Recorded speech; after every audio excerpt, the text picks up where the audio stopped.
Hare Krishna Krishna Krishna Hare Hare Hare Rama Rama Rama Hare Hare Hare Krishna.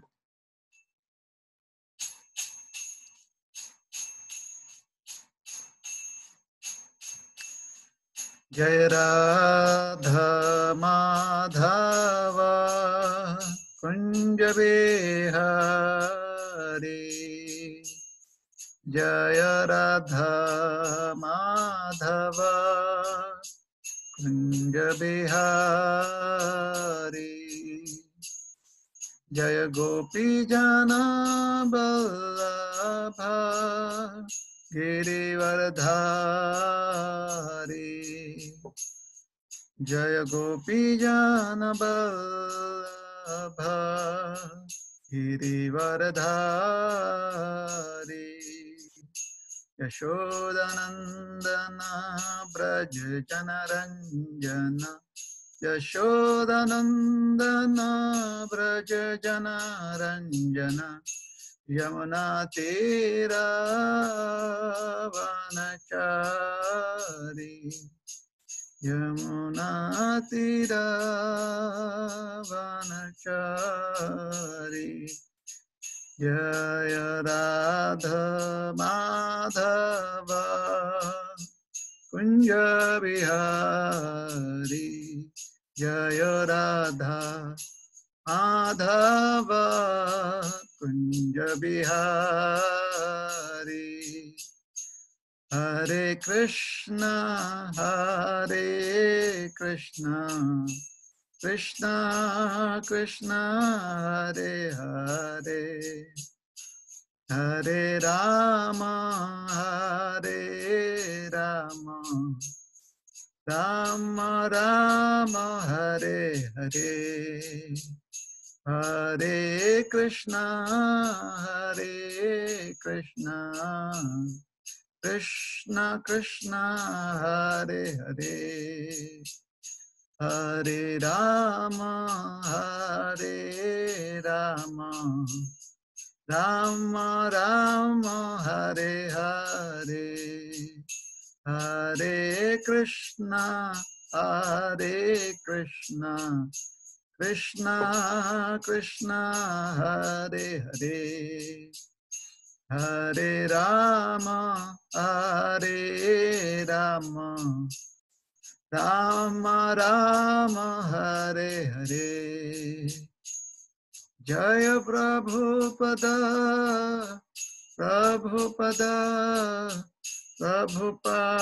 Srila Prabhupada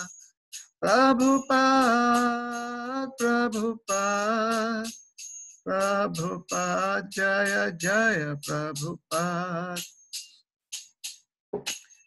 Jai Shri Harinama Sankirtan ki Jai Srila Prabhupada ki Jai Ananta Koti Vaishnav Bhakta Vrinda ki Jai Jai Grantharaj Srimad Bhagavatam ki Jai Jai Nitai Gaura Premanande Hari Hari Bo Om Jnanatimirandhasya क्षमा कीजिएगा ओम नमो भगवते वासुदेवाय ओम नमो भगवते वासुदेवाय ओम नमो भगवते वासुदेवाय नारायणं नमस्कृत्य नरं चैव नरोत्तमं देवीं सरस्वतीं व्यासं ततो जयमुदीरयेत् नष्टप्रायेषु अभद्रेषु नित्यं भागवत सेवया भगवत्युत्तमश्लोके भक्तिर्भवति नैष्ठिकी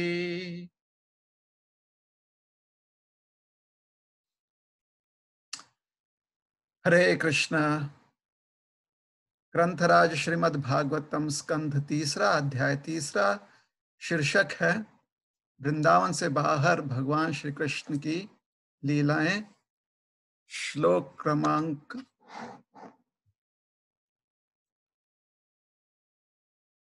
6।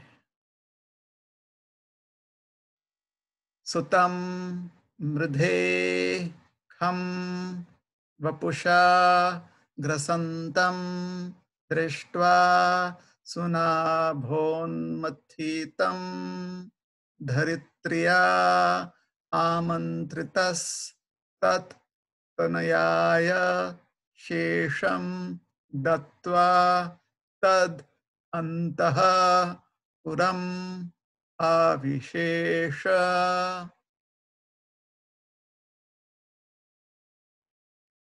सूतं मृधेखं वपुषा ग्रसन्तं दृष्ट्वा सुनाभोन्मथितं धरित्र्या आमन्त्रितस्तत्तनयाय शेषं दत्त्वा तदन्तः पुरमाविशेष।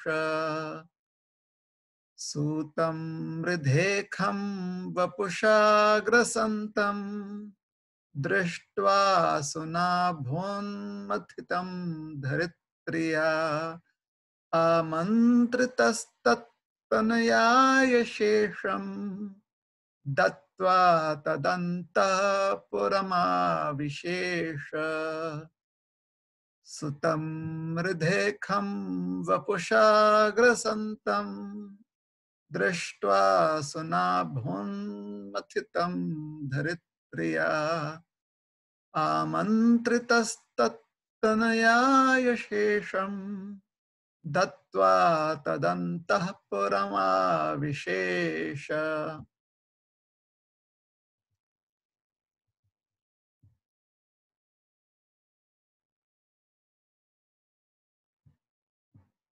शब्दार्थ।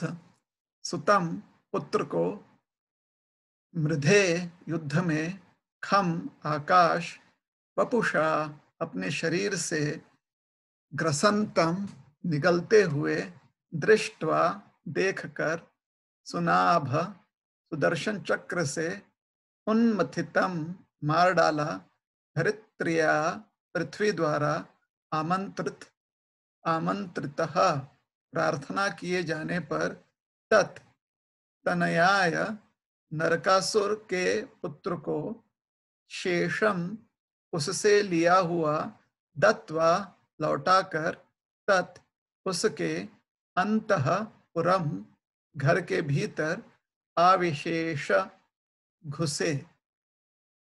अनुवाद। धरित्री अर्थात पृथ्वी के पुत्र नरकासुर ने संपूर्ण आकाश को निगलना चाहा, जिसके कारण युद्ध में वह भगवान द्वारा मार डाला गया।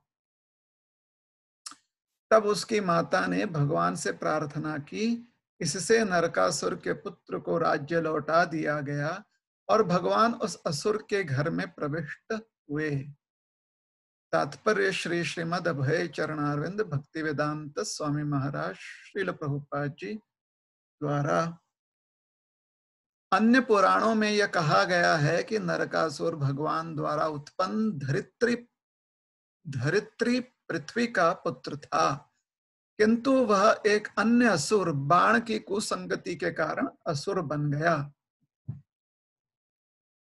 नास्तिक को असुर कहा जाता है और यह एक तथ्य है कि अच्छे माता पिता से उत्पन्न व्यक्ति भी कुसंगति के कारण असुर बन सकता है। किसी का जन्म ही सदैव अच्छाई की कसौटी नहीं है। जब तक कोई व्यक्ति अच्छी संगति की शिक्षा नहीं पाता, तब तक वह अच्छा नहीं बन सकता। ओम अज्ञानतिमिरान्धस्य ज्ञानाञ्जनशलाकया चक्षुरुन्मिलितं येन तस्मै श्रीगुरवे नमः। श्रीचैतन्यमनोभीष्टं स्थापितं येन भूतले स्वयं रूप कदा मह्यं ददाति स्वपदान्तिकम्। नमो विष्णुपदाय कृष्णप्रेष्ठाय भूतले श्रीमते भक्तिवेदांत स्वामी नामिने। नमस्ते सारस्वती देवे गौरवाणी प्रचारिणे निर्विशेष शून्यवादी पाश्चात्य देश तारिणे वाञ्छाकल्पतरुभ्यश्च कृपा सिन्धुभ्यैव च पतितानां पावनेभ्यो वैष्णवेभ्यो नमो नमः। जय श्री कृष्ण चैतन्य प्रभु नित्यानंद श्री अद्वैत गदाधर श्रीवासादि गौर भक्त वृंद। हरे कृष्ण कृष्ण कृष्ण हरे हरे, हरे राम राम राम हरे हरे।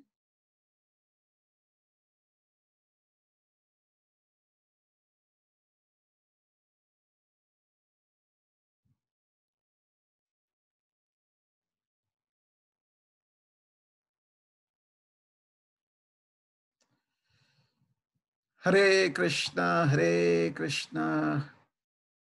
कृष्ण कृष्ण हरे हरे, हरे राम राम राम हरे हरे।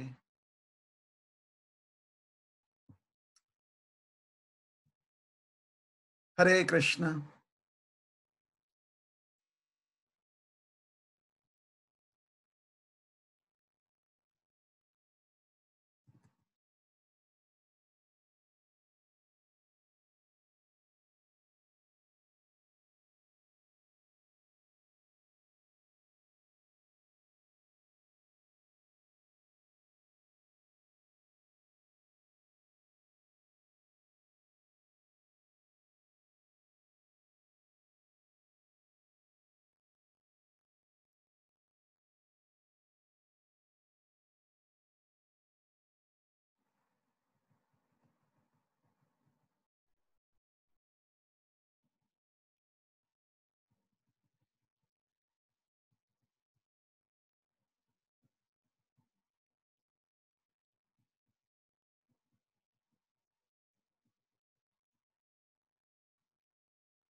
तो यहाँ पर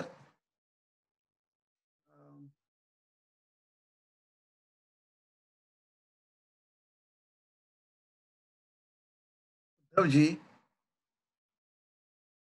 उस प्रसंग का वर्णन कर रहे हैं जब भगवान श्री कृष्ण प्राग ज्योतिषपुर गए थे और वहां पर नरकासुर का आधिपत्य था। कल कथा हमने इस पर की थी। कल कथा में बताया था कि किस प्रकार से स्वर्गलोक पर अपना विजय स्थापित करके या स्वर्गलोक पर विजय प्राप्त करके स्वर्गलोक से कई सामग्री लेकर नरकासुर आ चुके थे प्राग ज्योतिषपुर। तो इंद्रदेव भगवान के पास गए और उनसे इंद्रदेव ने प्रार्थना की कि कृपया करके नरकासुर ने जो गलती की है और जो उसका घमंड है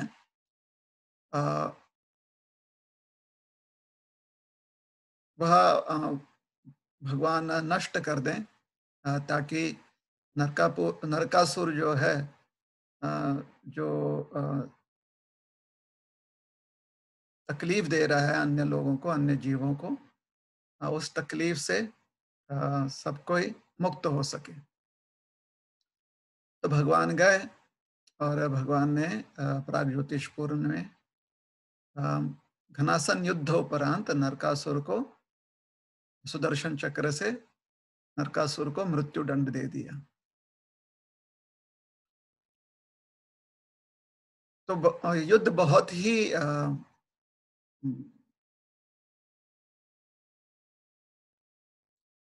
मतलब एक घनासन युद्ध हुआ था, जहां पर एक समय पर नरकासुर ने इतने सारे दिव्य अस्त्रों का प्रयोग किया था कि मानो जैसे कि सारा अंतरिक्ष जो है उन अस्त्रों से भर गया हो और किसी भी साधारण व्यक्ति के लिए अपने आप को बचा पाना बड़ा कठिन था। लेकिन भगवान ने सिर्फ अपने आप को बचाया ही नहीं, उनके साथ सत्यभामा देवी भी थी। भगवान ने उन्हें भी सुरक्षित रखा। सारे अस्त्रों को उन्होंने काट दिया, सारे अस्त्र जो नरकासुर द्वारा अ प्रयोग किए गए अस्त्र थे, उन सारे अस्त्रों को भगवान ने विफल कर दिया और फिर अपने सुदर्शन चक्र का प्रयोग किया। तात्पर्य में श्रील प्रभुपाद जी समझाते हैं कि नरकासुर ये अ, धरि धरित्री या पृथ्वी देवी का पुत्र है और अन्य पुराणों से उल्लेख देते हुए खाली बता रहे हैं कि अन्य पुराणों में बताया गया है कि यही नरकासुर जो है भगवान का ही पुत्र है। धरित्री देवी को भगवान द्वारा एक संतान प्राप्त थी। तो इस प्रकार से नरकासुर के माता-पिता दोनों ही श्रेष्ठ व्यक्ति हैं, दोनों ही जो हैं अ, काफ़ी सात्विक हैं, शुद्ध सत्व में हैं। स्वयं धरती देवी जो हैं वह भगवान की शक्ति हैं, भगवान के भक्त हैं और भगवान तो स्वयं भगवान ही हैं। तो उनके पुत्र रूप में अ, नरकासुर को एक अच्छी संधि प्राप्त हुई थी। नरकासुर का वैसे नाम भौम भी था, भौम। तो भौम जो था क्योंकि भूमिपुत्र है इसलिए नाम भौम है। तो भूमिपुत्र अ, होते हुए बहुत कुछ अच्छे संस्कार भी मिले थे भौम को या नरका को। किंतु प्रभुपाद जी तात्पर्य में कहते हैं कि उसकी मित्रता होगी बाण से। ये बाण जो है बलिपुत्र बाण है या जिसे बाणासुर भी कहा गया है श्रीमद् भागवत में। आगे चलकर भगवान उसके साथ भी युद्ध करते हैं। तो बाण के संगति में भौम जो हैं वह अपने सद्गुणों को त्याग दिए और उन्होंने अपनी शक्ति, अपने बल, अपना अपना जो भी धन संपत्ति है, अपना ऐश्वर्य है, वो सबका प्रयोग सिर्फ अपने स्वार्थ को बढ़ावा देने के लिए किया और अपने स्वार्थ को बढ़ावा देने के प्रयास में या अपनी ख्याति बढ़ाने के प्रयास में उन्होंने देवताओं को भी संतप्त किया, देवताओं को त्रास दिया, देवताओं को तकलीफ दी बिना किसी कारण के और उन्हें अपमानित किया बस खाली अपना प्रभाव जताने के लिए या अपनी शक्ति दर्शाने के लिए कि हम जब चाहें आपको परास्त कर सकते हैं, आपको मिटा सकते हैं। बस इतनी ही बात जो है समझाने के लिए और अपना भय उनके मन में स्थापित करने के लिए नरकासुर जो हैं वो स्वर्गलोक पर जाकर उन्होंने स्वर्गलोक पर कूच किया था। उन्हें स्वर्गलोक की कोई संपत्ति नहीं चाहिए थी, ना ही स्वर्गलोक का कोई आधिपत्य चाहिए था, बस उनके मन में डर बिठाना था या उनको अपमानित करना था। इस भाव से वो गए थे और इसलिए स्वर्गलोक से उन्होंने आदित्य जी जो देव माता हैं, देव माता के कानों की बालियां ले आए और जो सबसे प्रिय स्थान है मणि पर्वत, मणि पर्वत उठा ले आए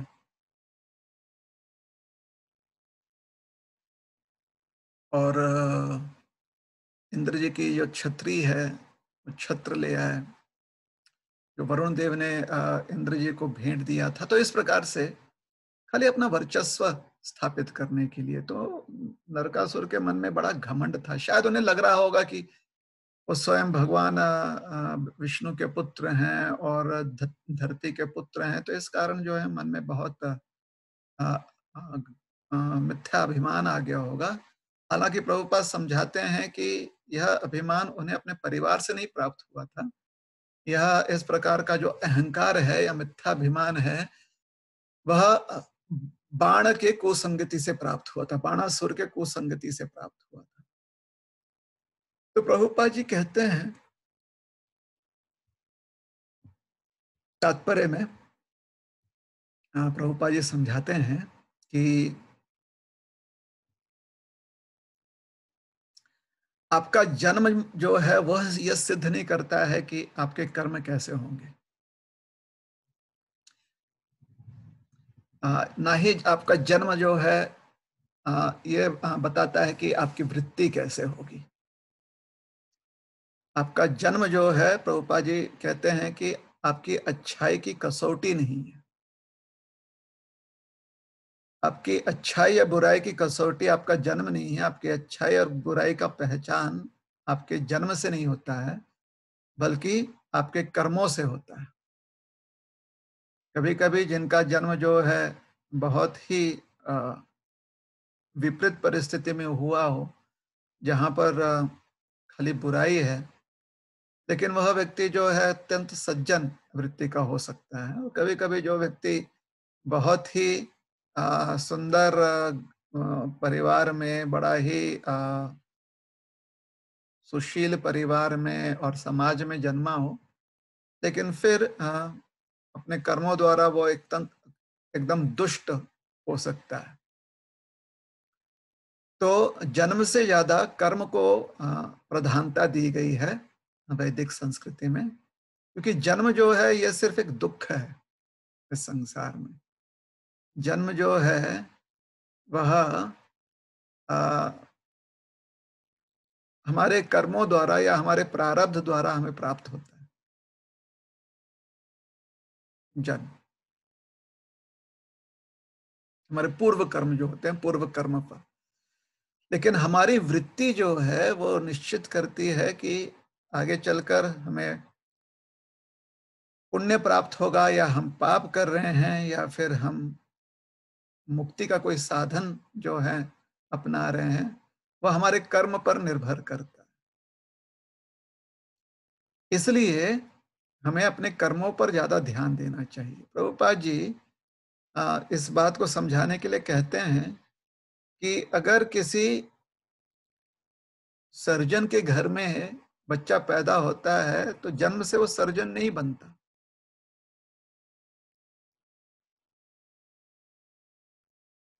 या किसी लॉयर के यहाँ पर बच्चा जन्म लेता है तो इसका ये मतलब नहीं कि जन्म लेने के कारण वो लॉयर है। उसे अध्ययन करना पड़ेगा और उसी प्रकार से उसे ऐसी वृत्ति उसमें होनी चाहिए, उसकी वजह से उसकी रुचि होनी चाहिए, और वह जो है अ, अपने कार्य में निपुण होना चाहिए, तभी जाकर आगे वो भी लॉयर कहलाए। एक व्यापारी का पुत्र जो है जन्म से ही व्यापारी नहीं बनता। उसी प्रकार से अच्छे परिवार में जन्म लेने का यह मतलब नहीं है कि आप में अच्छाई होगी। अच्छे परिवार में जन्म लेने का अर्थ है आपको अच्छाई का माहौल मिलेगा, आपको अच्छाई करने की संस्कृति और आपको शिक्षण प्राप्त होगा। लेकिन अच्छाई आपको स्वयं से अपने कार्यों द्वारा सिद्ध करना है। तो यह बात हो गई जन्म से संबंधित। दूसरी चीज जो श्रील प्रभुपाद जी समझा रहे हैं वह है कि व्यक्ति को कभी-कभी अपने जन्म के कारण अहंकार हो सकता है, या फिर अपने जन्म के कारण उसे शर्मिंदगी हो सकती है। अगर उसने बड़े ही प्रसिद्ध परिवार में जन्म लिया है तो उसे अहंकार हो सकता है, मिथ्या अहंकार। और अगर उसने बहुत ही विपरीत परिस्थिति में जन्म लिया होगा तो शायद जीवन भर उसको शर्मिंदगी हो सकती है। तो प्रभुपाद जी कहते हैं कि इस प्रकार के जो मनोवृत्तियां होती हैं, वह जीवन का जो लक्ष्य है, कृष्ण भावना भावित होना, उसमें वह अवरोध हो सकती हैं, उसमें वह ऑब्स्टिकल्स हो जाते हैं, ऐसी वृत्ति। विशेष करके जब मिथ्या अहंकार हो। और कभी-कभी ये मिथ्या अहंकार सिर्फ जन्म के कारण ही नहीं होता है, ये कर्म के कारण भी होता है। कभी-कभी व्यक्ति अपने कर्मों से श्रेष्ठ हो जाता है, तो फिर उसे अहंकार हो सकता है, और यह अहंकार जो है, ये बहुत बुरी बला है। ये जो मिथ्या अहंकार है, ये एक साधक के जीवन में बहुत घातक सिद्ध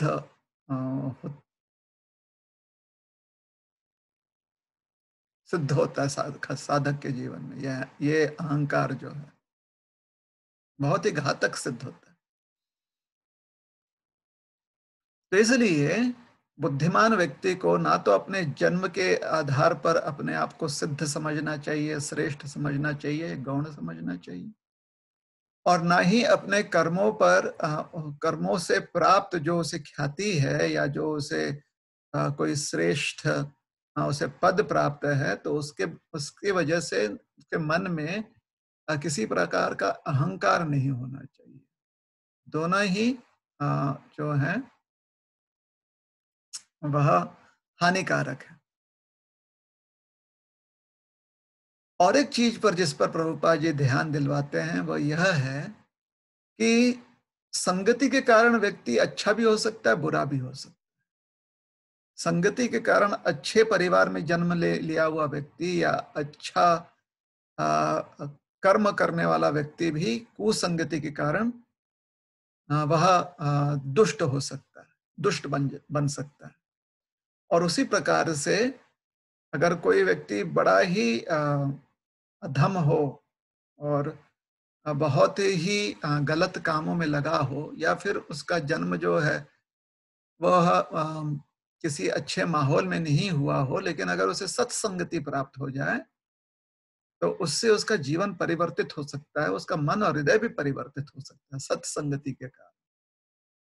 इसलिए संगति पर भी ध्यान देना बहुत आवश्यक है। ये चीजें क्यों आवश्यक हैं? क्योंकि हम सब जो हैं शरीरबद्ध हैं। शरीरबद्ध होने के कारण हमारे पास समय बड़ा सीमित है, क्योंकि ये शरीर जो है, ये एक एक्सपायरी डेट लेकर आया हुआ है, अर्थात इस शरीर का कभी ना कभी अंत होना है, मृत्यु आनी है। तो हमारे पास समय सीमित है, और कितना समय है यह हम नहीं जानते। इस सीमित समय में जब तक कि हमारी बुद्धि, हमारा मन और हमारा शरीर कार्य कर रहा है, क्योंकि कोई गारंटी नहीं है कि हमारी बुद्धि, मन या शरीर जो है, इंद्रियां जो है कार्य करें। कभी कभी इंद्रियां जो हैं वह शिथिल हो सकती हैं, कभी कभी मन जो है वह सुप्त हो सकता है, मन जो है वह निष्क्रिय हो सकता है किन्हीं अवस्थाओं के कारण, अ, या फिर बुद्धि हमारी जो है स्मरण शक्ति हमारी जा सकती है, स्मरण शक्ति जो हमारी कमजोर हो सकती है, जिसके कारण बुद्धि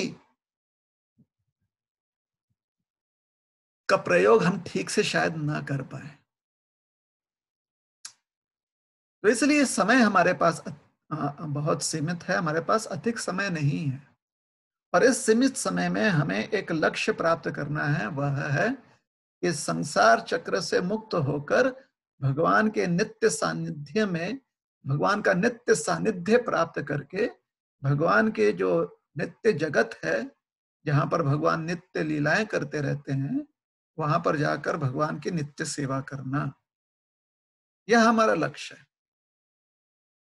तो अपने लक्ष्य लक्ष्य तक पहुंचने के लिए, और इस जीवन के अंत तक उस लक्ष्य तक पहुंच जाएं, अगर ऐसा हम प्रयास कर रहे हैं, तो उसके लिए आवश्यक है कि हम ऐसी कोई भी धारणा, ऐसे कोई भी मत जो है, या ऐसे कोई भी चिंतन अपने जीवन में ना ले आए जिसकी वजह से लक्ष्य प्राप्ति में हमें तकलीफ हो, लक्ष्य प्राप्ति में हमें समस्या हो जाए।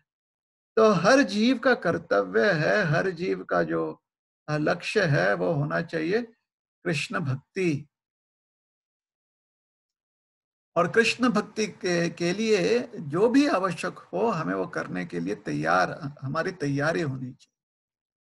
चाहे वह इंद्रियों का संयम हो, चाहे वह मन की स्थिरता की बात हो, चाहे वह बुद्धि शुद्ध हो जाए और अहंकार नष्ट हो जाए, इसके लिए जो भी आवश्यक है हमें करने का प्रयास करना चाहिए। सम दम तप शौचम ज्ञान आर्जवम इत्यादि जो भी आवश्यक है वो हमें करना चाहिए। इस संदर्भ में श्री चैतन्य महाप्रभु और श्रीला रामानंद राय के बीच में एक संवाद हुआ था, जिसका एक जो है एक उसका उस संवाद का एक भाग जो है उस पर आज हम ध्यान लगाएंगे या उस पर ध्यान करेंगे हम।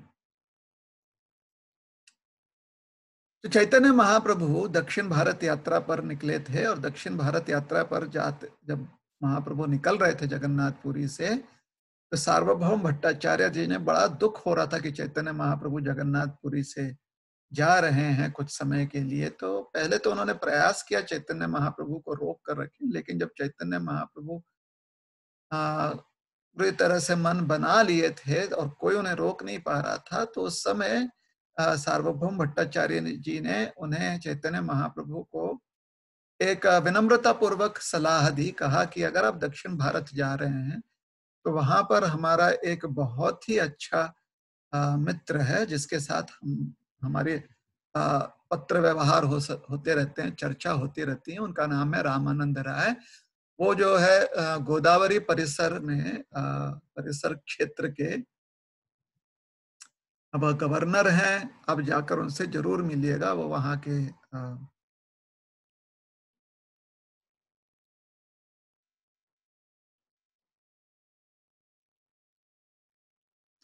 उस क्षेत्र के जो हैं अधिकारी व्यक्ति हैं, तो आप जरूर उनसे मिलिएगा।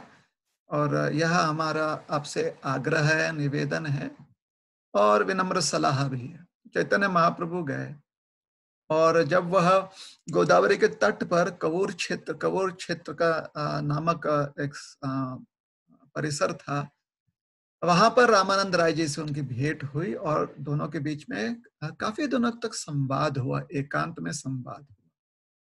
तो उस संवाद में संवाद का एक हिस्सा जो है, एक अंश जो है इस प्रकार से है, एक सेक्शन जो है इस प्रकार से। प्रभु कहे कौन विद्या विद्या मध्य सार, राय कहे कृष्ण भक्ति बिना विद्या नहीं यार।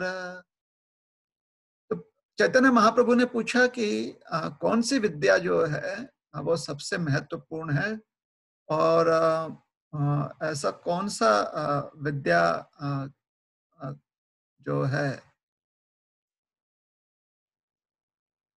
सेक्शन ऑफ नॉलेज, विद्या का कौन सा ऐसा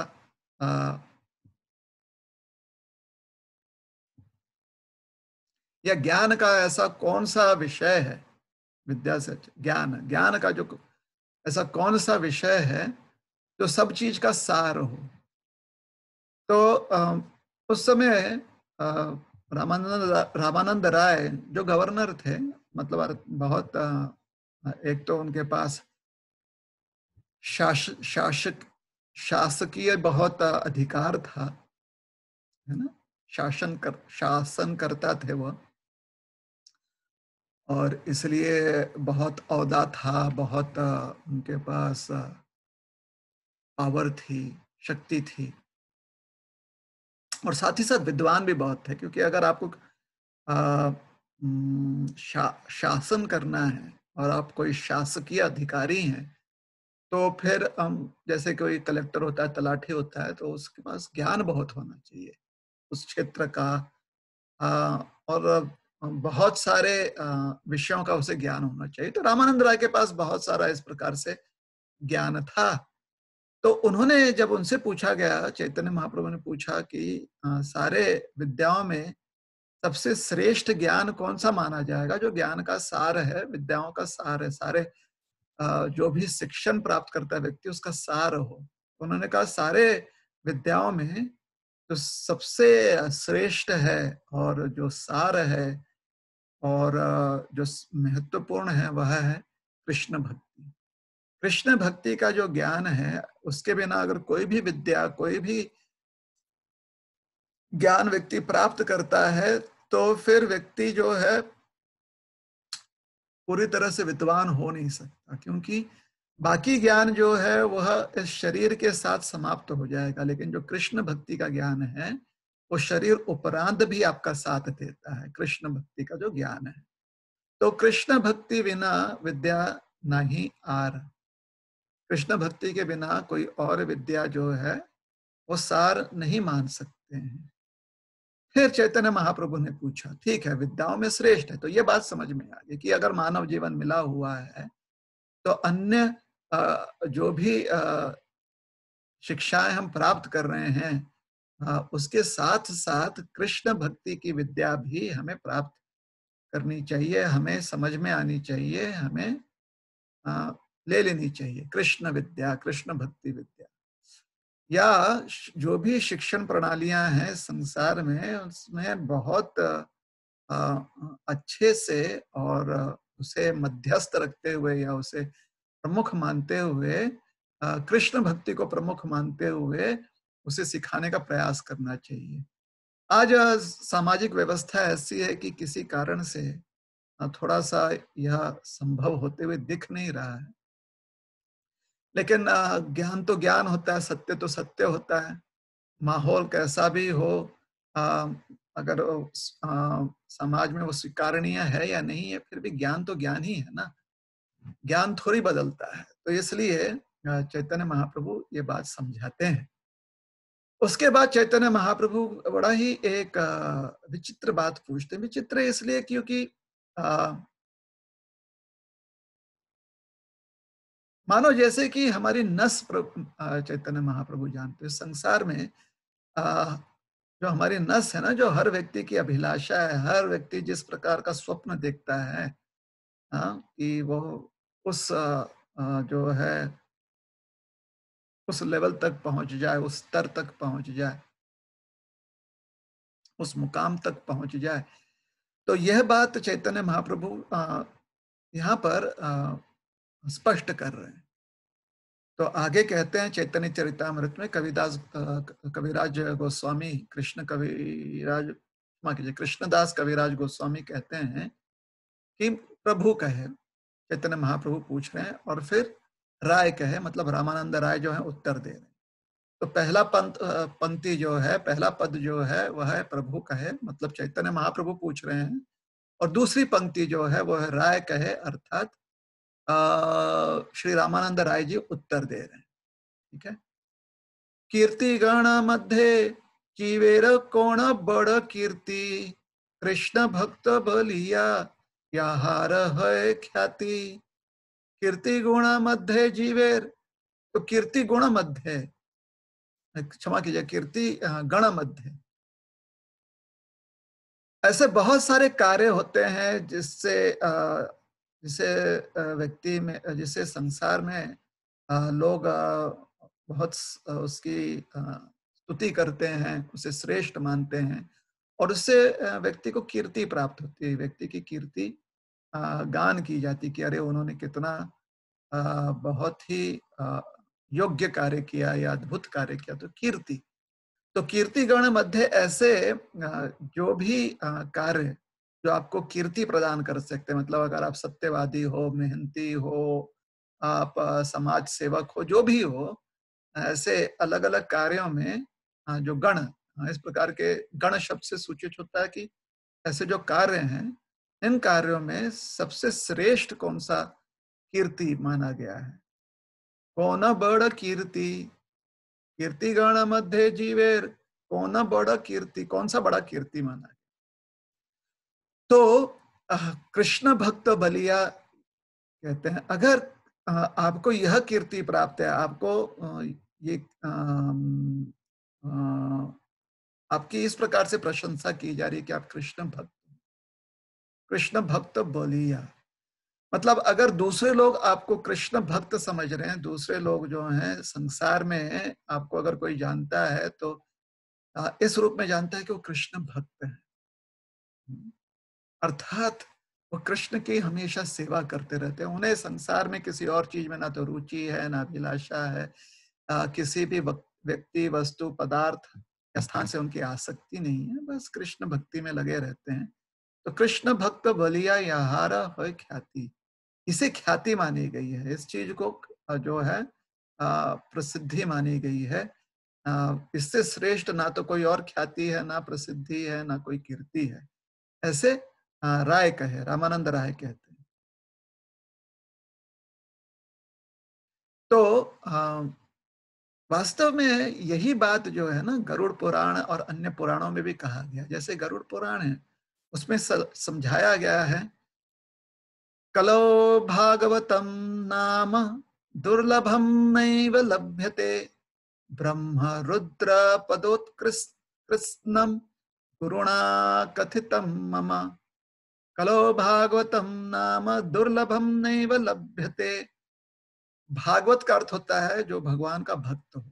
भगवान के भक्त को भागवत कहते हैं, या जो भगवान की भक्ति करता है उसे भागवत नाम से, शब्द से संबोधित किया जाता है। तो कलौ भागवतम नाम, अगर कलयुग में किसी को भागवत शब्द से संबोधित किया जा रहा है तो वास्तव में वो सबसे बड़ी ख्याति है। दुर्लभम नैव लभ्यते, ये ख्याति इतनी दुर्लभ है या कि कोई विरला व्यक्ति होता है जिसे ये ख्याति प्राप्त। आज हमारे संस्था में, समाज में हम हर किसी को ऐसे ही बोल देते हैं।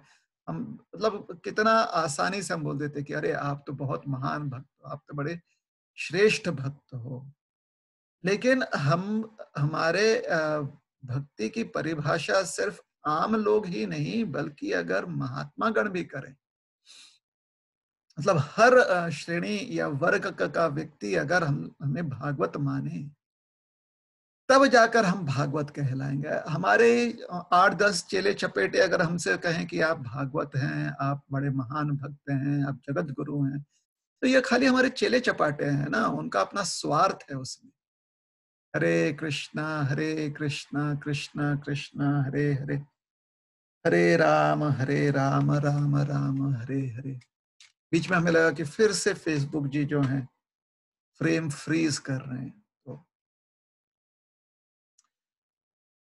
तो भगवान का भक्त कहलाना ये कोई साधारण बात नहीं है, ठीक है ना।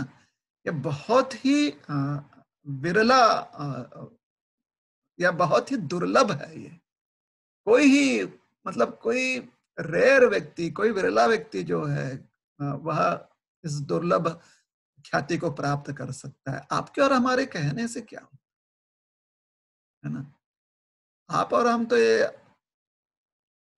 आप मेरी पीठ खुजला दो, हम आपकी पीठ खुजलाएंगे, ऐसे स्थिति में है ना, कि नहीं भाई उनको हम कैसे बुरा कहें, अच्छा नहीं लगता है, इसलिए उनको अच्छा ही बोलते हैं, अच्छा ही कहेंगे उन्हें।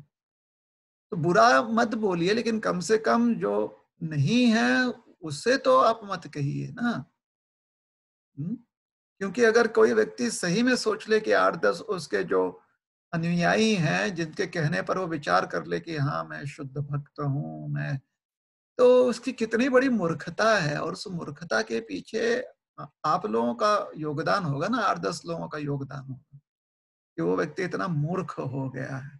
इस संदर्भ में बहुत सुंदर एक कविता ठाकुर भक्ति विनोद ने लिखी हुई है, जो अत्यंत मतलब अगर उसके ऊपर विचार किया जाए तो भाई बहुत विशेष है।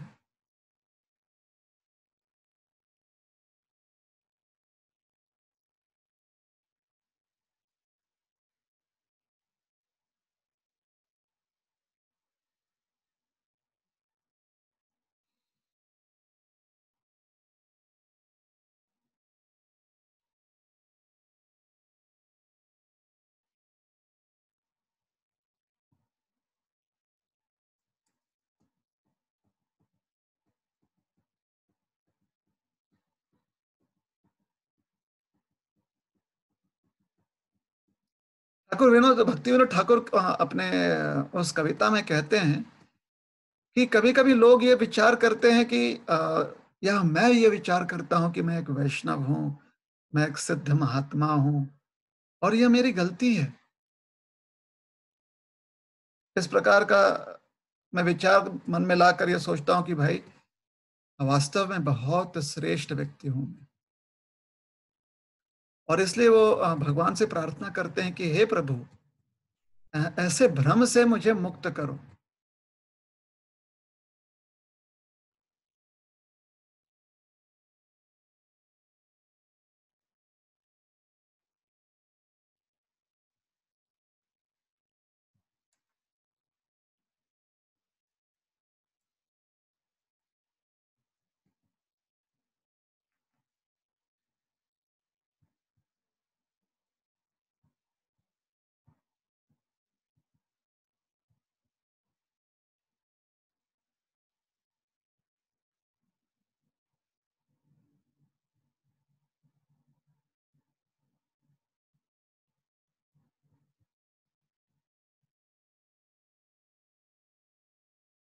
ठाकुर विनोद भक्ति विनोद ठाकुर, क्षमा कीजिएगा, ठाकुर भक्ति विनोद जो हैं, वह ये कविता लिखते हैं।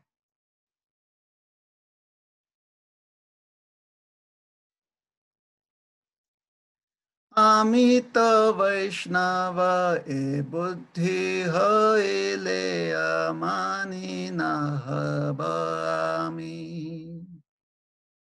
আমি তো বৈষ্ণব এ বুদ্ধি হইলে মানি না হব আমি। প্রতিষ্ঠা শাসি হৃদয়ে দূষিবে হইব নিরয়গামী। প্রতিষ্ঠা শাসি হৃদয়ে দূষিবে হইবে নিরয়গামী। হইবে নিরয়গামী আমি হইব নিরয়গামী। হইব নিরয়গামী আমি হইব निरयगामी। ठाकुर भक्तिनाथ इस कविता में कहते हैं कि आमी तो वैष्णव ए बुद्धि हईले अमानी न हब आमी। कहते हैं कि अगर हम ये सोच लें कि हम वैष्णव हैं, हम भक्त हैं, तो फिर हमेशा से हम दूसरों से मान की अपेक्षा रखेंगे कि हर व्यक्ति जो है हमें वैष्णव कहे, हमें महान कहे, हमें सीनियर डिवोटी माने, हमें अपना गुरु माने,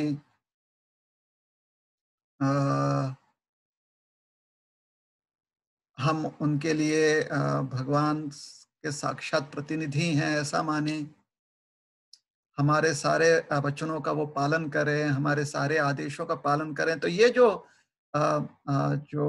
भावना है वह मन में आ जाएगी भावना।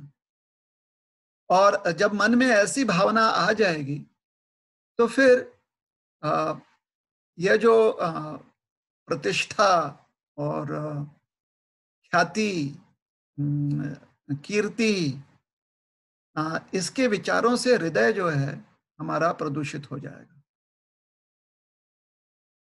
और अगर हृदय प्रदूषित हो जाएगा तो फिर मन में दूसरों के लिए दुर्भाव होगा, क्योंकि जब हृदय प्रदूषित हो जाता है तो उसका परिणाम यह होता है कि दूसरों के लिए मन में दुर्भाव होता है। उसका परिणाम यह होता है कि हम हमारे अपने जो चेले हैं उनको अपना मानते हैं और अन्य लोगों को शत्रु मानते हैं। फिर उसका परिणाम यह होगा कि जिनको हम शत्रु मानते हैं उनके साथ हम दुर्व्यवहार करेंगे। फिर उसका यह परिणाम होगा कि हम जो हैं उनके प्रति दुर्व्यवहार करने में हम गलत गलत कर्म करेंगे। उसका यह परिणाम होगा कि फिर हमें नरक में वास मिलेगा। निरयगामी, निरयगामी का अर्थ होता है नरक में वास। और इस प्रकार से हम अपना ही भविष्य जो है विनष्ट कर रहे हैं। हम जो हमें अवसर मिला है इस मनुष्य जीवन में, उस अवसर को, वह अवसर अमृत के समान है। क्यों? क्योंकि अगर उस अवसर का हमने प्रयोग किया इस मानव जीवन में, हमने अच्छे से भक्ति कर ली, तो हम अमर हो जाएंगे। हमें फिर से संसार चक्र में नहीं आना पड़ेगा। मृत्यु पर विजय प्राप्त कर लेंगे हम। इसलिए अमृत के समान है यह जीवन, मानव का जीवन। लेकिन हम क्या करते हैं? हम जानबूझकर विष पी लेते हैं। कैसे विष पी लेते हैं? अपने आप को वैष्णव समझकर। देखिए, यहाँ पर यह नहीं कहा जा रहा है कि अपने आप को वैष्णव नहीं मानना है। कहा जा रहा है कि अगर हम अपने आप को वैष्णव समझकर दूसरों को हम अपने से गौण समझते हैं, दूसरों से हम आ, आ, सम्मान की अपेक्षा रखते हैं, होता है ये बात। जब तक हम में वैष्णव के गुण नहीं आ जाते पूरी तरह से, तब तक मन में दूसरों के लिए, दूसरों से सम्मान प्राप्त करने की अभिलाषा रहती है सबके मन में। कौन नहीं चाहता कि हमारे 2-4 चेले चपाटे हों? कोई नहीं चाहता है कि फेसबुक पर हमें 4 लाइक्स ज्यादा मिल जाए। हर कोई चाहता है। किसी दिन नहीं आए तो उस दिन व्यक्ति मायूस हो जाता है कि हाय, आज मेरे पोस्ट पर किसी ने लाइक नहीं किया। या फिर व्हाट्सएप पर किसी ने हमें हैप्पी बर्थडे नहीं विश किया, तो लोग जो है इससे दुखी हो जाते हैं। बड़े मतलब जो आयु में, उम्र में बड़े हैं, वह भी दुखी हो जाते हैं इस छोटी छोटी बातों से। क्यों? क्योंकि उनकी अपेक्षा होती है कि लोग उन्हें सम्मान दें। उनकी अपेक्षा होती है कि लोग उनसे आ, आ, उनके उनसे जो उन्हीं से प्रेम करें, किसी और से प्रेम ना करें। लोग चाहते हैं, अ, ऐसा व्यक्ति यह चाहता है कि संसार में हर कोई सिर्फ उन्हीं को माने, बस उन्हीं को माने और उन्हीं को सारा मान सम्मान भी मिले। तो ऐसा नहीं करना चाहिए हमने। यहाँ पर भक्तिविनोद ठाकुर इस बात को समझाने का प्रयास कर रहे हैं। तो भागवत कहलाना इस संसार में, ये बहुत ही एक मतलब बहुत बड़ा वरदान होता है, भगवान का भक्त कहलाना। हाँ, हम अपने आप को साधक कह सकते हैं।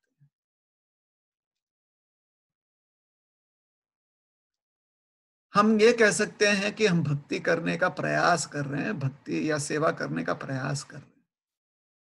अपने आप को भगवान का सेवक, भगवान का अंश मानना, ये तो हमारा अधिकार है। लेकिन अपने आप को वैष्णव कहना,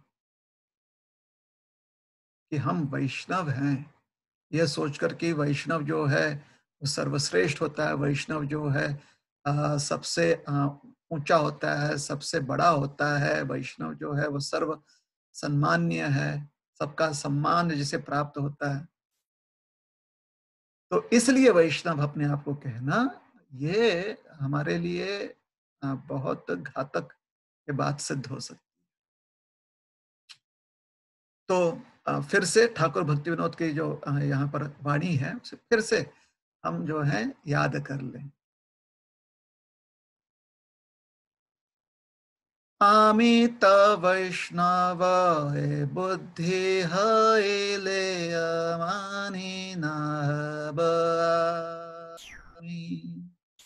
अमित वैष्णव बुद्धि हईले मानी नब आमी। प्रतिष्ठा शासी हृदय दूषिबे হইব নিরয়গামী। প্রতিষ্ঠা সাসি হৃদয়ে দূষিবে হইব নিরয়গামী।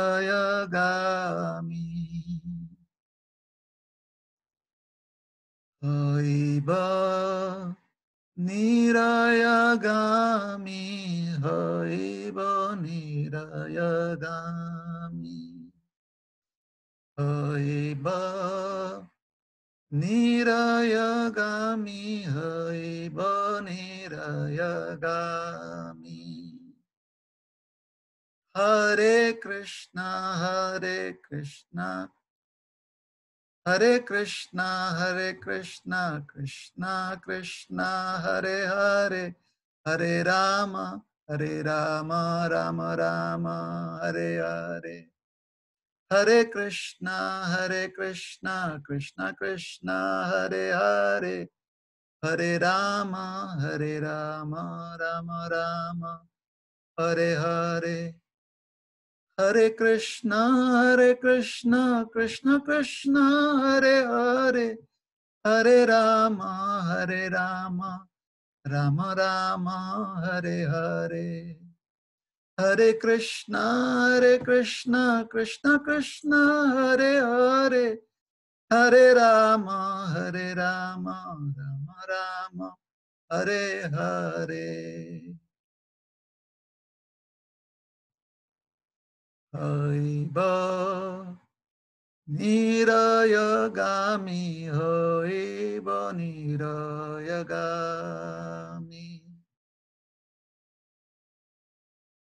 ठीक है, तो ये भजन काफी लंबा है। आज हमने सिर्फ वही पद लिए हैं जो आज हमारे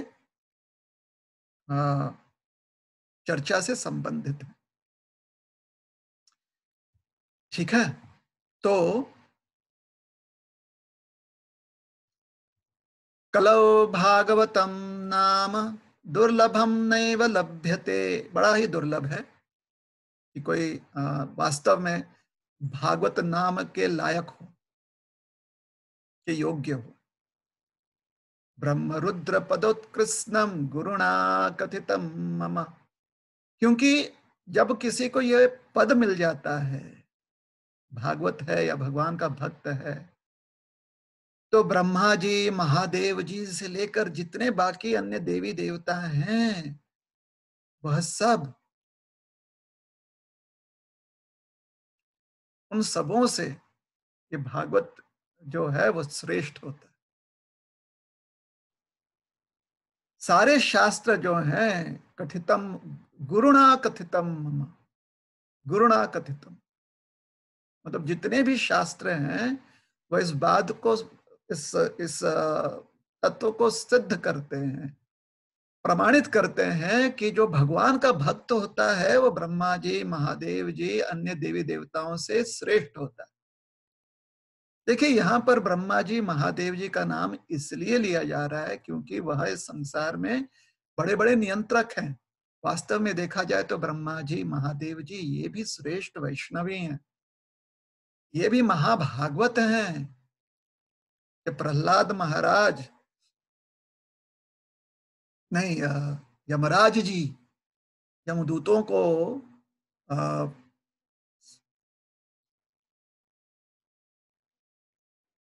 शिक्षाएं दे रहे हैं, शिक्षा प्रदान कर रहे हैं। शिक्षा मतलब ज्ञान प्रदान कर रहे हैं। तो यमराज जी कहते हैं कि इस जगत में 12 महाजन माने गए, जिसमें से स्वयंभू एक हैं और अ, शंभू दूसरे हैं।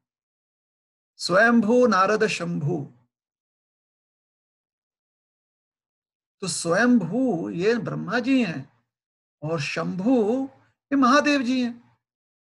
तो कभी कभी शास्त्र में, पुराणों में ब्रह्मा जी महादेव जी, यहाँ तक कि लक्ष्मी जी, कभी कभी अनंत शेष जी, इन सब के साथ एक भक्त की तुलना इसलिए की जाती है क्योंकि इस संसार में ये बड़े शक्तिशाली पद पर हैं।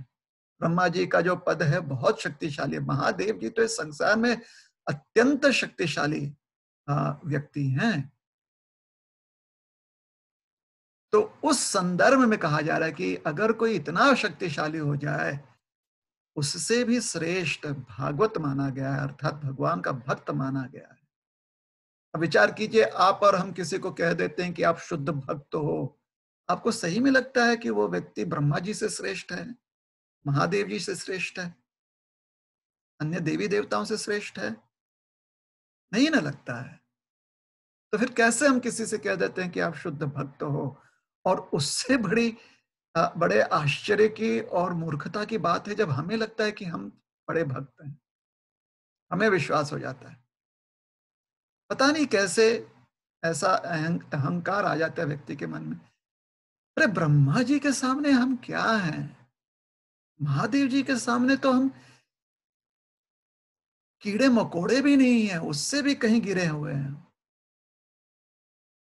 बाकी जो देवी देवता हैं, उनका ऐश्वर्य, उनकी शक्ति, भगवान के प्रति उनकी निष्ठा। इंद्रदेव रोज जो है भगवान उपेंद्र की स्तुति करते हैं, पूजा करते हैं रोज। इंद्रदेव कभी भी मंगल आरती मिस नहीं करते। उपेंद्र जी की सेवा उन्होंने रोज करनी है। ब्रह्मा जी ने जो सहस्र शीर्ष पुरुष हैं,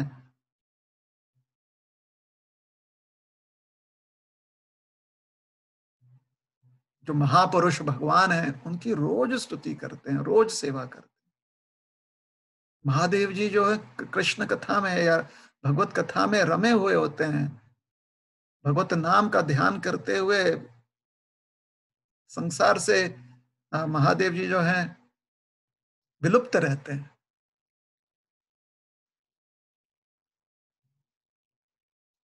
तो अगली बार अगर हम में ऐसी कोई भावना आ जाए गलती से, तो ये समझना चाहिए कि बहुत बड़ी गलती कर रहे हैं अगर हमने अपने आप को भागवत समझा। क्योंकि समझा जाता है कि जो कृष्ण का भक्त है वो अत्यंत दुर्लभ है और सबसे श्रेष्ठ है। उसकी शक्ति और उसका अस्तित्व इस संसार में सबसे श्रेष्ठ होता है। तो विचार कीजिए।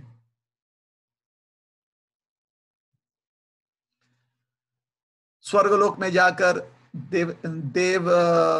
देवताओं का पद प्राप्त करना, या ब्रह्मलोक में ब्रह्मा जी जितना ऐश्वर्य प्राप्त करना, या महादेव जी जितनी सिद्धियां प्राप्त करना, या फिर भगवान के भगवान का भक्त कहलाना, इनमें से हम क्या चाहेंगे? बुद्धिमान व्यक्ति जो है वो चाहेगा कि वो भगवान का भक्त कहलाए। और अगर सिद्धियों के लिए, नाम ख्याति के लिए इतना व्यक्ति जो है कष्ट करता है, तो भगवान का भक्त बनने में कितना कष्ट करना चाहिए, विचार कीजिए। है ना? कम से कम बराबरी का तो हम समय और अपनी जो है मन का जो लगाव होता है, कम से कम उतना तो दे दें बराबरी का, कि जितना मन लगाकर हम संसार में काम करते हैं, उतना ही मन लगाकर भगवान की भक्ति करें, सेवा करें, उतना तो कम से कम करने का प्रयास करना चाहिए, ज्यादा नहीं। है ना? संसार में जितना व्यक्ति आसक्त रहता है, कम से कम भगवान की सेवा में उतनी उतनी बराबरी की आसक्ति भी ले आए तो बहुत बड़ी बात है।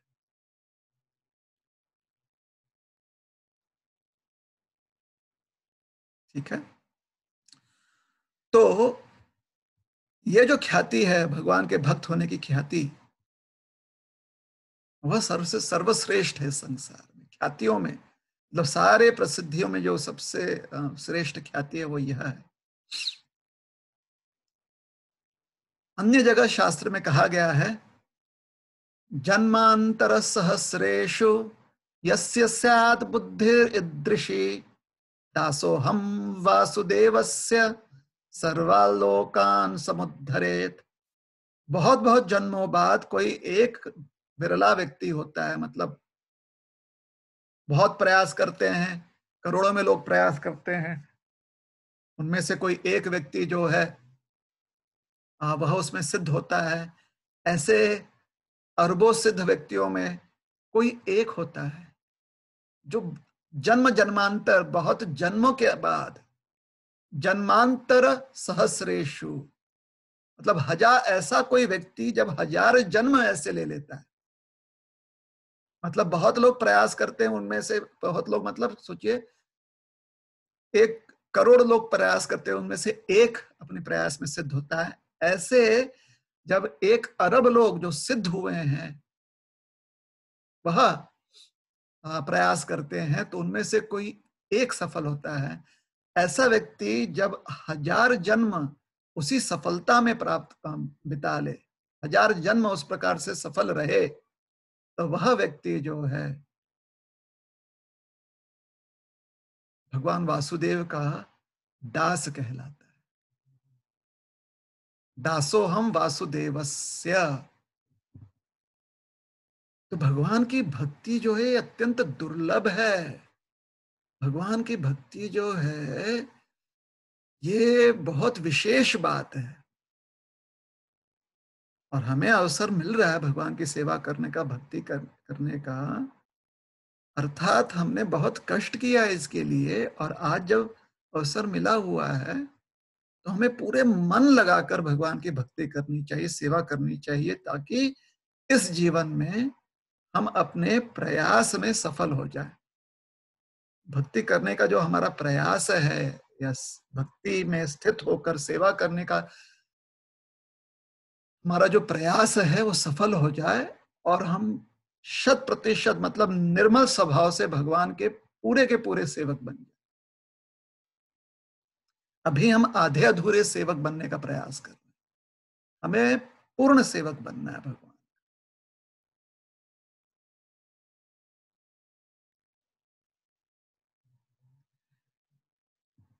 अन्य जगह पर गरुड़ पुराण में और एक बात समझाएगी कि भगवान का भक्त कितना विरला होता है। ध्यान से सुनिए, ये सब हमारे और आपके लिए लागू नहीं होता है, क्योंकि हम लोग भक्ति करने का प्रयास कर रहे हैं, और उस प्रयास में भी इतना बुरे तरीके से हम, मतलब इतने गंदे तरीके से हम प्रयास कर रहे हैं, इतने बेमन से हम प्रयास कर रहे हैं कि पता नहीं कब हम अच्छे मन से प्रयास करें। तो कम से कम यह सब सुनकर हमें थोड़ी स्फूर्ति मिलनी चाहिए, हमारे मन में स्फुरना जागृत होनी चाहिए, एंथुजियाज्म, इंस्पिरेशन। ब्राह्मणानां सहस्रेभ्य सत्रयाजी विशिष्यते, सत्रयाजी सहस्रेभ्य सर्ववेदांत पारगः। ब्राह्मण का जो पूरी तरह से, मतलब षट कर्मों में, जिसमें 12 विशेष गुण होते हैं। आप सनत संहिता पढ़ लीजिए, उसमें 12 गुण बताए गए हैं ब्राह्मण के।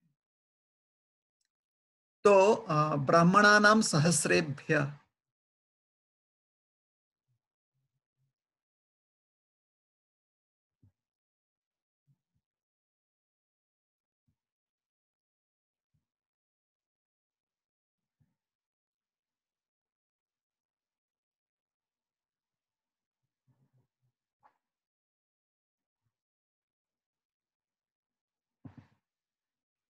12 गुण क्या है ब्राह्मण के?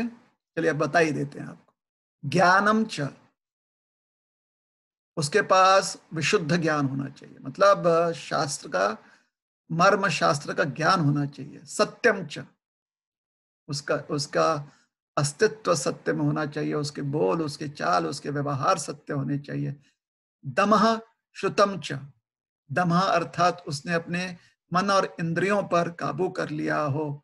श्रुतम च अर्थात उसने गुरुजनों की सेवा की हो, उसने अच्छे से श्रवण किया हो।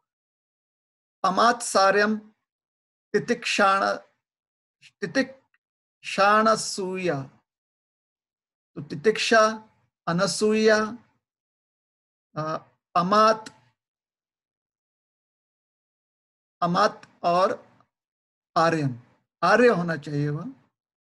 आर्य का अर्थ होता है जो जीवन के परमोच्च लक्ष्य के लिए प्रयास करता है, वह संसार के विषय में कोई रुचि नहीं रखता। अमात, अमात्य का अर्थ होता है सारे जीवों में श्रेष्ठ, उसमें इतने सद्गुण होते हैं, इतना विचारक होता है कि कोई भी प्रसंग जो है उसके मन को हरा नहीं सकता। तितिक्षा, तितिक्षा का अर्थ होता है बहुत ही सहनशील होता है। अनसूया, अनसूया का अर्थ होता है उसके मन में किसी के लिए भी द्वेष नहीं होता। द्वेष नाम की चीज जो है उसके मन में कभी आती नहीं। द्वेष नाम की, ईर्ष्या का अर्थ ही वो नहीं जानता है। यज्ञश्च दानम च धृति शमश्च, यज्ञ करने में वो निपुण होना चाहिए। तो दान, अत्यंत दान वृत्ति का होना चाहिए। अगर अपने शरीर का कपड़ा भी दान में देना पड़े तो दे देता है। अगर उसके पास कोई रोटी हो और उसे बहुत भूख लगी हो, बहुत प्यासा उसके पास पानी हो, और अगर उससे कोई और अन्य कोई जीव उसे दिख जाता है जो पीड़ा में है, भले ही उसकी आवश्यकता ब्राह्मण से कम होगी, लेकिन ब्राह्मण जो है वो दान स्वयं जो है भूखा प्यासा रहेगा। सामने वाले की व्यक्ति की आवश्यकता कम भी होगी, लेकिन फिर भी ब्राह्मण उसे दान करे। तो यज्ञश्च दानम च धृति शमश्च, धृति बुद्धि जो उसकी होती है एकदम फिक्स्ड, एकाग्र, जिसकी वजह से वो दृढ़ निश्चय होता है। और शमश्च, शम शम का अर्थ होता है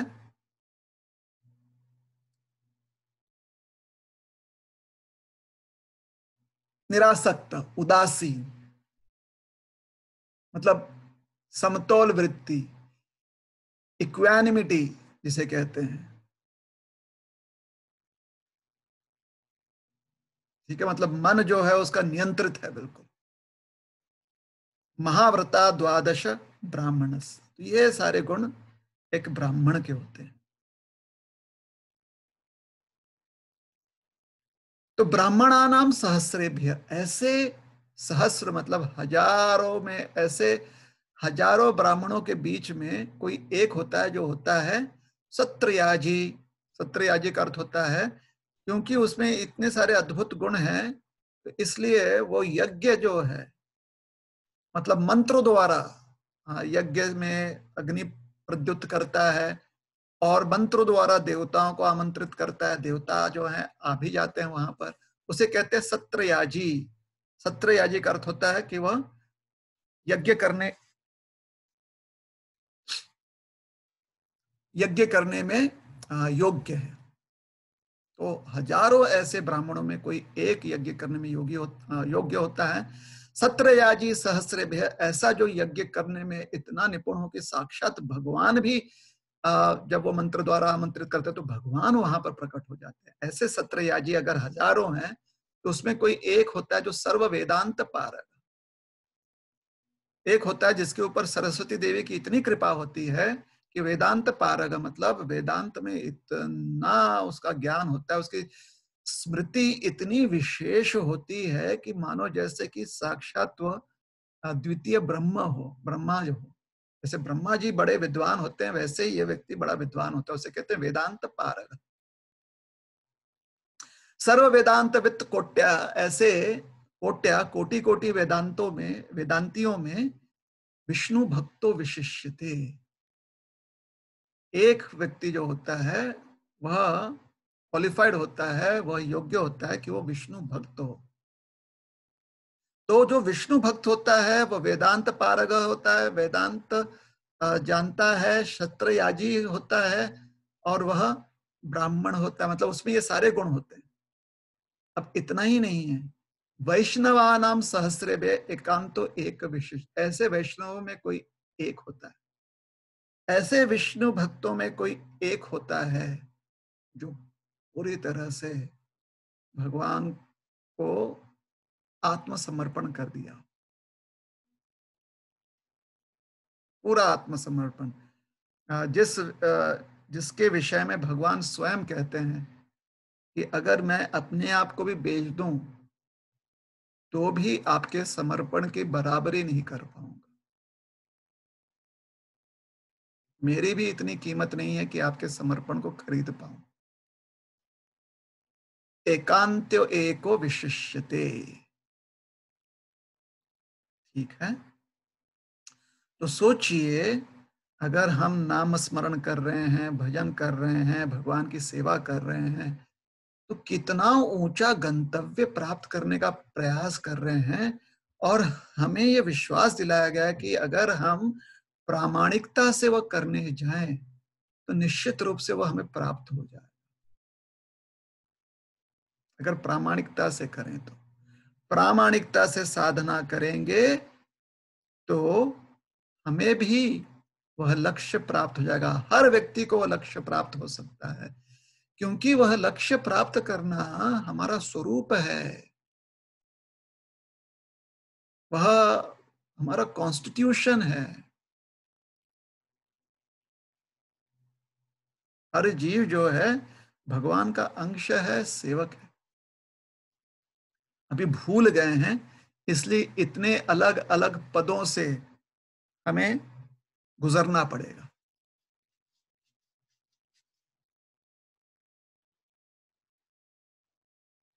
ठीक है ना?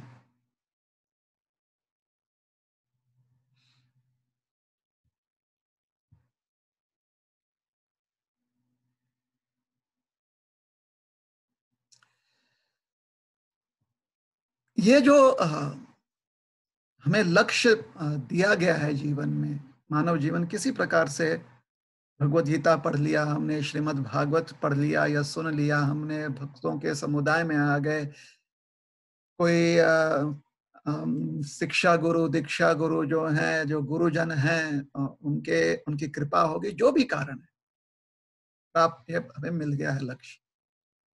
तो उसकी इतनी स्तुति की गई ना, जिस लक्ष्य को प्राप्त करने का हम प्रयास करें, उसकी इतनी स्तुति की गई है ताकि हम पूरी तरह से उससे मोहित हो जाएं, उस लक्ष्य से। एक अन्य जगह पर शास्त्र में कहा गया है, नाहं ब्रह्मापि भूयासम त्वद्भक्ति रहितो हरे, त्वयि भक्तस्तु कीटोपि भूयासम जन्म जन्मसु। बड़ी विचित्र बात कही गई है। यहाँ पर कहा गया है कि अगर हमें अवसर मिलता है कि हम ब्रह्मा जी का जन्म में प्राप्त हो जाए, मतलब हम ब्रह्मा बन गए, मतलब भगवान के नाभि कमल पर हम प्रकट हो गए ब्रह्मा के रूप में। अगर हमें ब्रह्मा का जन्म मिल रहा हो, ना हम ब्रह्मापि भूयासम किंतु त्वद भक्ति रहितो हरे, भगवान हरि, भगवान कृष्ण की भक्ति करने का हमें अवसर नहीं मिलता है, ब्रह्मा बनकर हम भगवान की भक्ति करने की संधि नहीं मिलती हमें, ब्रह्मा बनकर अगर हम भगवान के भक्त नहीं बन पा रहे हैं, तो हमें ब्रह्मा बनने की कोई अभिलाषा भी नहीं है।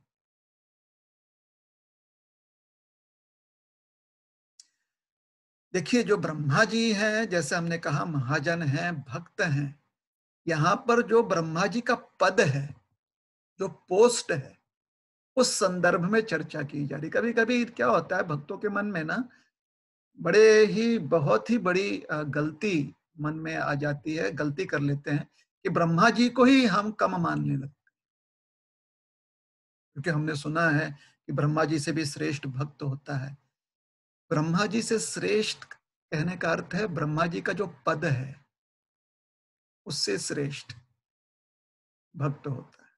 मतलब इस संसार में ऐसा कोई भी पदवी नहीं है, ऐसा कोई भी पोजीशन नहीं है जो भगवान के भक्त होने के पोजीशन से कंपेयर कर हो सके, उसके बराबरी कर सके, वह समझाया गया। तो गलती से ब्रह्मा जी, महादेव जी, इनके प्रति हमें मन में कोई भी संदेह नहीं रखना चाहिए, इन्हें अपने से कम नहीं समझना चाहिए या भक्तों से कम नहीं समझना चाहिए, क्योंकि कारण स्पष्ट है, वो स्वयं महाभागवत भक्त हैं। अरे यमराज जी कह रहे हैं कि वो महाजन है। प्रहलाद महाराज कहते हैं महाजनों ये न गतः पंथा, महाजनों के पद चिन्हों में चलना चाहिए। जिस प्रकार से महाजनों ने भक्ति की है, वैसे हमें भी भक्ति करने का प्रयास करना चाहिए। तो कृपया करके कभी भी इन श्रेष्ठ व्यक्तियों को कम नहीं समझना है, अपने आप को उनसे ज्यादा बड़ा मत समझिए कि हम भक्ति करते हैं इसलिए ब्रह्मा जी को और महादेव जी को हमको मानने की कोई आवश्यकता नहीं है। बिल्कुल हमें आवश्यकता उन्हें मानने की, क्योंकि वो भगवान के भक्त हैं। ब्रह्मा जी तो हमारे संप्रदाय के आचार्य हैं, महादेव जी एक अन्य वैष्णव संप्रदाय के आचार्य हैं। महादेव जी से शुरू होता है रुद्र संप्रदाय और ब्रह्मा जी से शुरू होता है ब्रह्म संप्रदाय। मतलब इस संप्रदाय के जो पहले गुरु हुए वो तो ब्रह्मा जी है ना। और रुद्र संप्रदाय के पहले जो गुरु हुए हैं वो महादेव जी हैं। तो कभी कभी भक्त जो हैं ऐसे ही बातों बातों में पता नहीं क्या क्या बोल जाते हैं, उनसे गलती हो जाती है। अरे ब्रह्मा जी, महादेव जी, ये सब ऐसे ही है। ऐसे नहीं सोचना चाहिए उनके बारे में।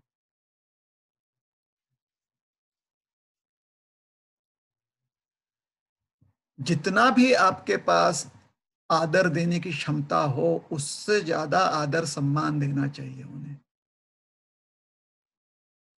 तो यहां पर बात क्या की जा रही है? बात की जा रही है कि ब्रह्मा जी की जो उपाधि है कि हम ब्रह्मा बनना चाहते हैं। हाँ, अगर भगवान की भक्ति करने का हमें पूरा संधि मिल रहा है तो हम ब्रह्मा जी बन जाएंगे। लेकिन भगवान की भक्ति करने का अगर हमें संधि प्राप्त नहीं है तो ब्रह्मा जी भी बनने की हमें कोई अभिलाषा नहीं। ठीक है ना?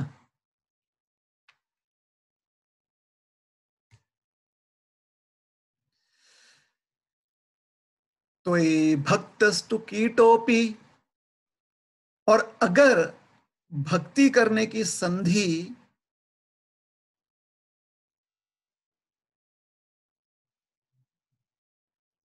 मानव जीवन में नहीं मिल रही है,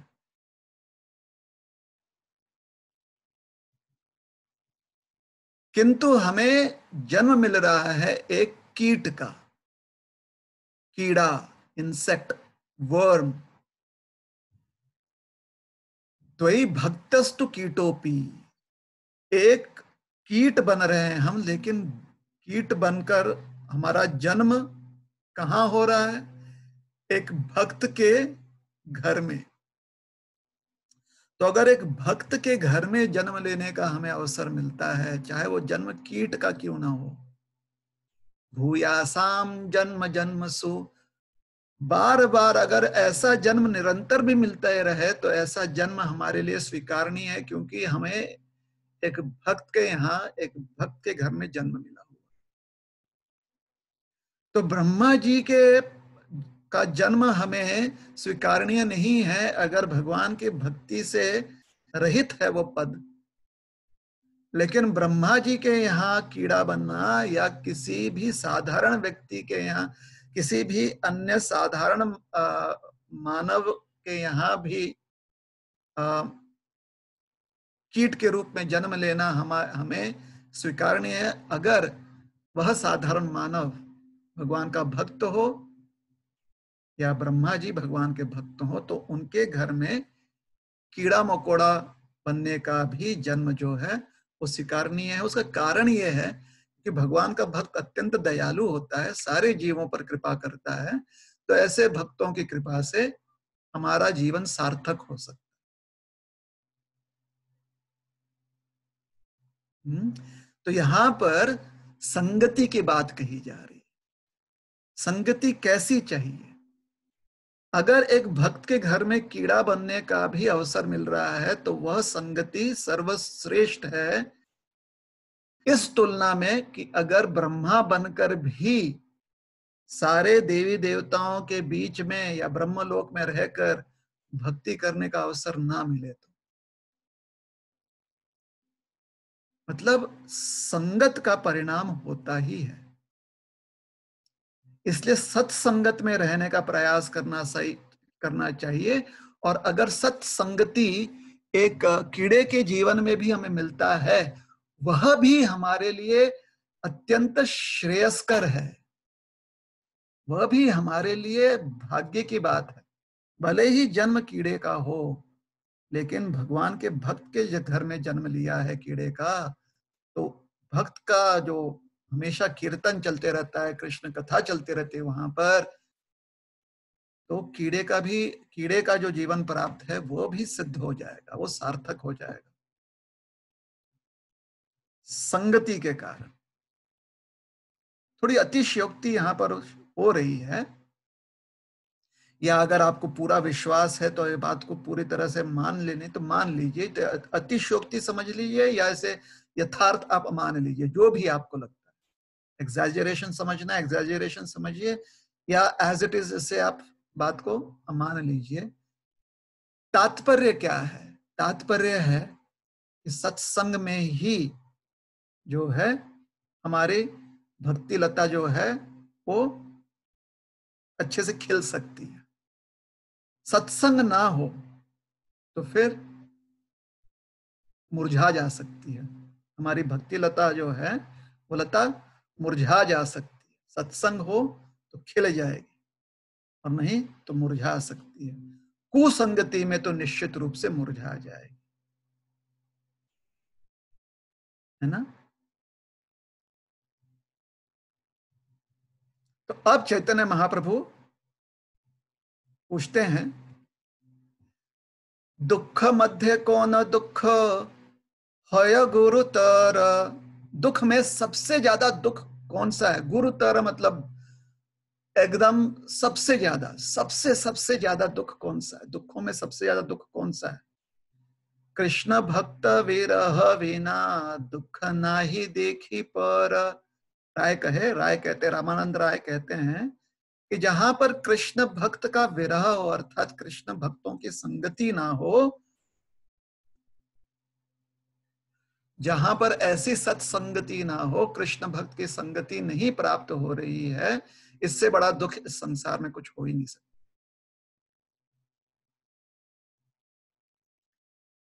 इसलिए हमें कृष्ण कृष्ण भक्तों के सत्संग में रहना चाहिए। ऐसे सत्संग में हमें प्रेरणा मिलेगी अच्छे से भक्ति करने की, और हमारी भक्ति लता बीज जो है वो अच्छे से खिलेगी, अच्छे से बढ़ेगी। भक्ति लता जो है उसका वर्धन होगा, और इस प्रकार से धीरे धीरे क्रमशः हमारी चेतना शुद्ध होगी, और शुद्ध चेतना से हम भगवान का नाम स्मरण और नाम कीर्तन कर पाएंगे, है ना।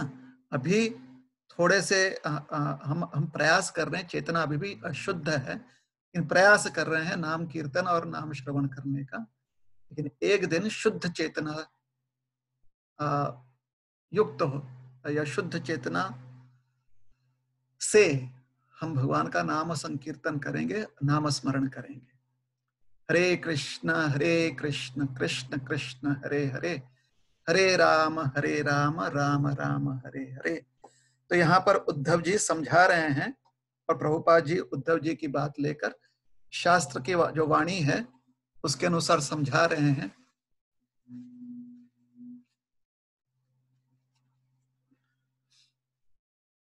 कि जन्म से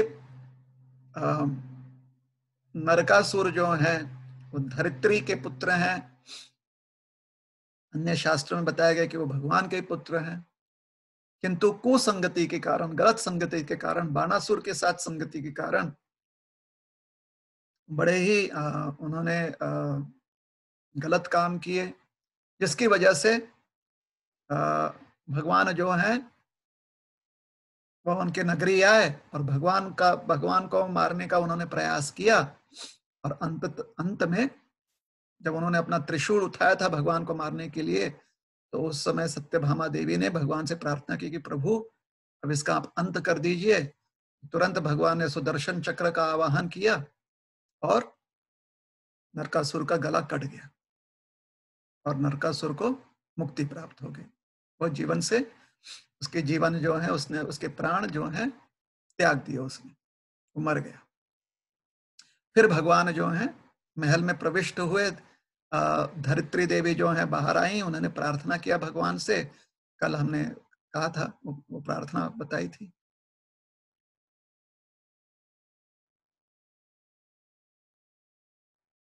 नमो पंकज नाभाय, नमो पंकज मालिने, नमो पंकज नेत्राय, नमस्ते पंकजांग्रय। हे प्रभु, आपका नमन है। आपके नेत्र जो है कमल पुष्प के समान सुंदर हैं।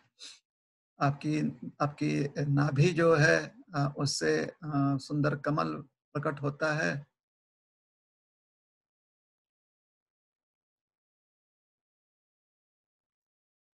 सुंदर वनमाला जो है आपके गले में है, और आपके चरण कमल जो हैं वो सभी को आश्रय प्रदान करते हैं। आपका नमन है। फिर वो प्रविष्ट हुए, उन्होंने अभयदान दिया नरकासुर के पुत्र को, धरित्री देवी के कहने पर और उन्हें प्रागज्योतिषपुर के सिंहासन पर नरकासुर के पुत्र को स्थापित किया और उनसे कहा कि वह सत्संग करते रहें, सत्पुरुषों के आश्रय में अच्छे से शासन करें।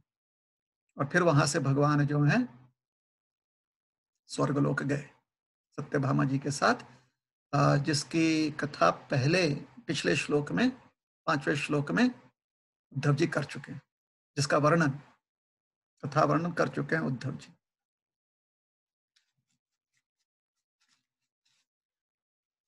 तो जन्म से ही आपकी अच्छाई की जन्म जो है आपकी अच्छाई की कसौटी नहीं है। जन्म से ही जो है ये सिद्ध नहीं होता है कि आपके कर्म कैसे होंगे। आपकी संगति, आपका प्रयास, आपके विचार, आपका अध्ययन, आपके शिक्षण से ये आ, आ, आपके कर्म जो हैं वह निश्चित होते हैं। तो आपकी वृत्ति, आपके जो विचार हैं, उस प्रकार से आप कर्म करते हैं। तो अगर हम वृत्ति अपनी सेवा वृत्ति कर लें और विचार यह करें कि हम भगवान के नित्य सेवक हैं, तो फिर भगवान की सेवा हमसे हो पाएगी और भगवान की सेवा में हम लग जाएंगे। हरे कृष्ण कृष्ण कृष्ण हरे हरे, हरे राम राम राम हरे हरे। चलिए, अगर आप लोग के मन में कोई प्रश्न है, जिज्ञासा है, तो आप कमेंट सेक्शन में लिख कर भेज दें, ताकि आपके प्रश्नों का उत्तर हम दे दें।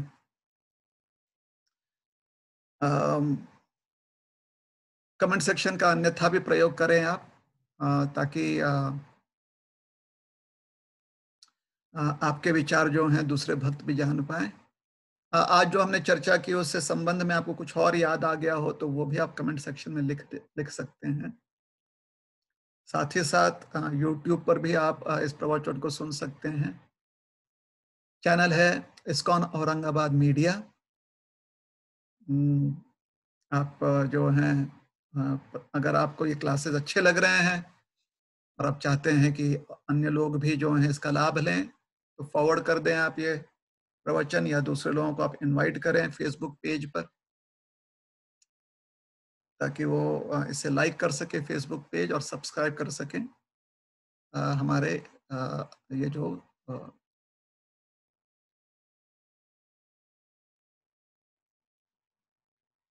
क्लासेस हो रहे हैं उसको सब्सक्राइब कर सकें।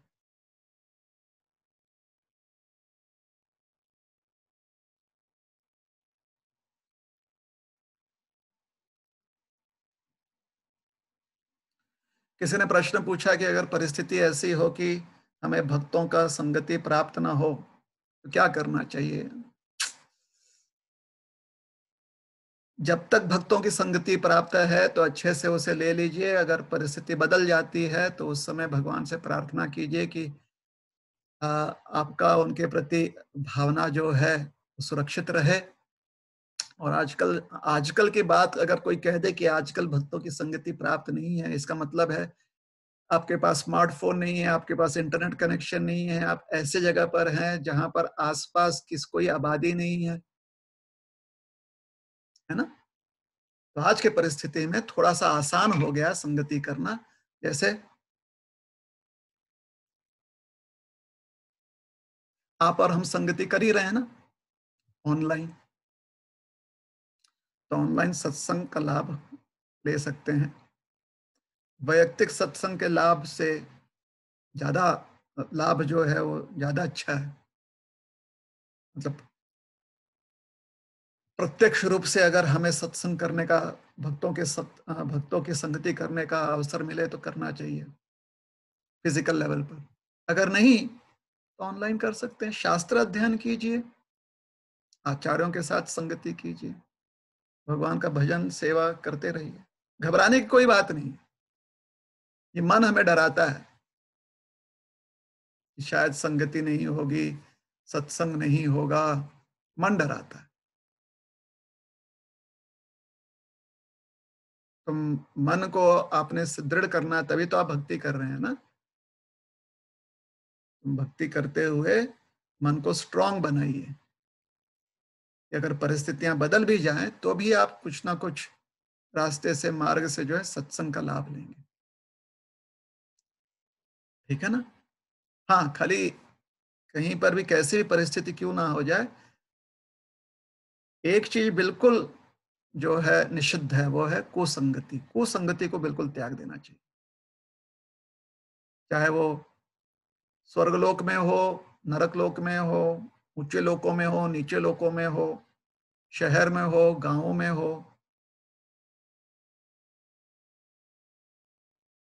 बाजार में हो, घर में हो, मंदिर में हो, कुसंगति त्यागनी चाहिए।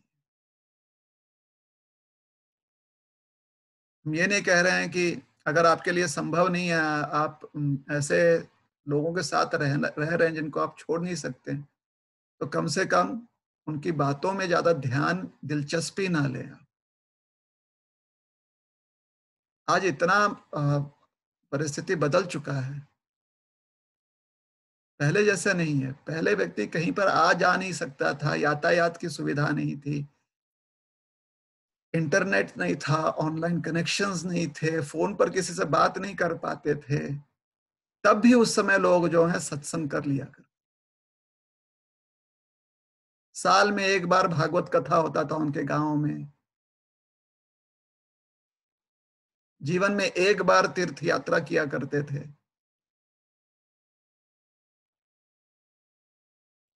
सत्संग हो जाता था, कुसंगति कभी नहीं करते थे वो। कुसंगति या कुसंगति का अर्थ है ऐसी संगति जिससे कि मन कृष्ण से विमुख हो जाए, तो कुसंगति नहीं करनी चाहिए। ठीक है? तो अपने बुद्धि का प्रयोग कीजिए। बहुत आज के समय में अगर कोई कहता है कि सत्संग नहीं मिल रहा है, तो भाई बड़ी ही आपकी परिस्थिति जो है अ, अजीब होगी।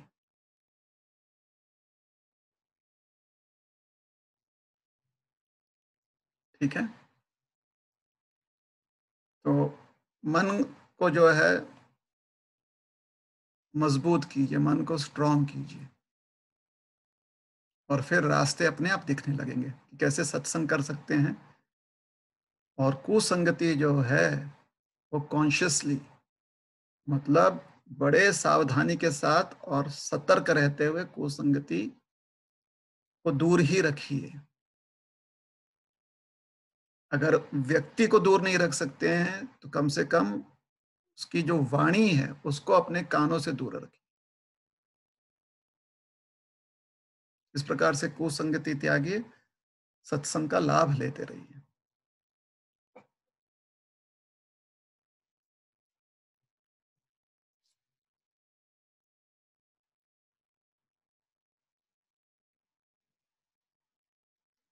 चलिए, तो यहाँ पर कथा को विराम देते हैं। कमेंट सेक्शन का प्रयोग करना मत भूलिएगा। आपका बहुत बहुत धन्यवाद। हरे कृष्ण।